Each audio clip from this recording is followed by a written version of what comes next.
Welcome to solverfy. Now, the first part of this question, we want to find what is the total energy that is released by the sun. We're given that from the sun to the earth, the energy that reaches the earth is 1300 watts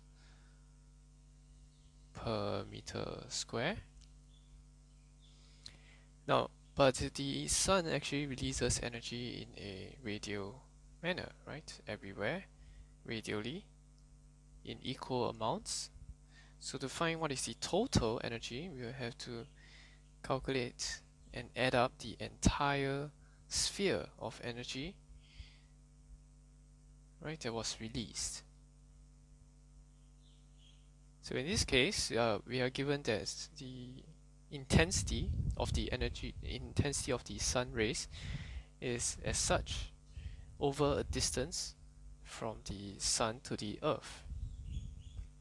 Alright, so what we have to do is to take this power intensity and multiply that with the entire surface area of the entire sphere surrounding the sun by taking the distance from the sun to the earth as the radius, right?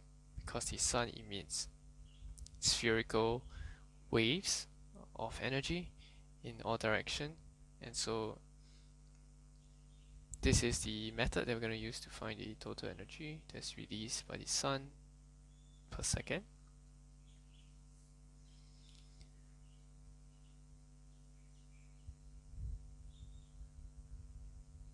So the energy that's released will just be taking the total surface area, multiply that by the intensity per unit area, which is already given.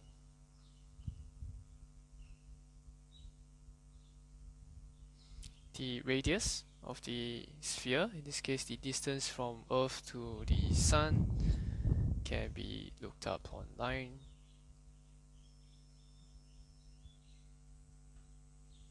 Right, so this is the estimated distance. Putting it into the equation, we should get about 3.656 times 10 to the power of 26 watts. So 3.7 times 10 to the power of 26. Now to find how many protons are being consumed, we know that the energy that's released after subtracting the energy of the neutrinos, right, is 26.2 MeV per 4 protons. Right, since each of the equation uses up 4 protons. So we can use this particular energy that was calculated previously to find the protons that are used up per second.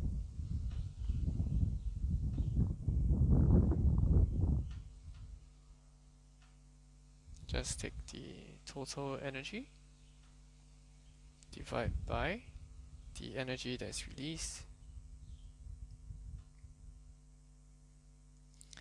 multiply this by 4, right, since there's 4 protons per reaction. Now the units are of course different, so we have to convert either the joules to MeV or MeV to joules. Can choose to do either one. I'm going to convert from MeV to joules. So to do that, we multiply by 1.6 times 10 to the power of minus 13 joules per MeV. Okay, so this will convert our denominator into joules. We should get 3.5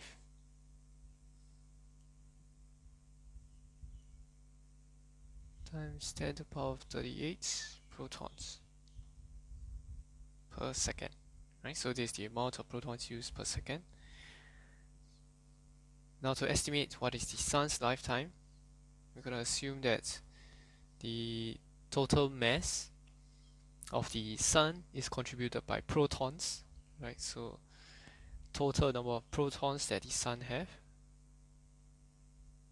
currently based on the mass of the sun is 2 times 10 to the power of 30, right? This is the current mass of the sun divided by the mass of each proton, which is 1.67 times 10 to the power minus 27. This is the total number of protons. And given the rate at which we are using the protons, we can find the lifetime by dividing the total proton in the sun divided by the rate of proton used, which was calculated previously to be 3.5 times 10 to the power of 38. Right. So this 2 times 10 to the power of 30 divided by 1.67 times 10 to the power of minus 27. 3.5 times 10 to the power of 38. And we should get a value of lifetime in terms of seconds. But of course, in terms of seconds, it's a bit too small, right? Seconds is a very small unit. So we can convert that into years by multiplying by 1 over 3.156 times 10 to the power of 7. So this is the number of seconds in a year. We should get a value of about 1.1 times 10 to the power 11 years.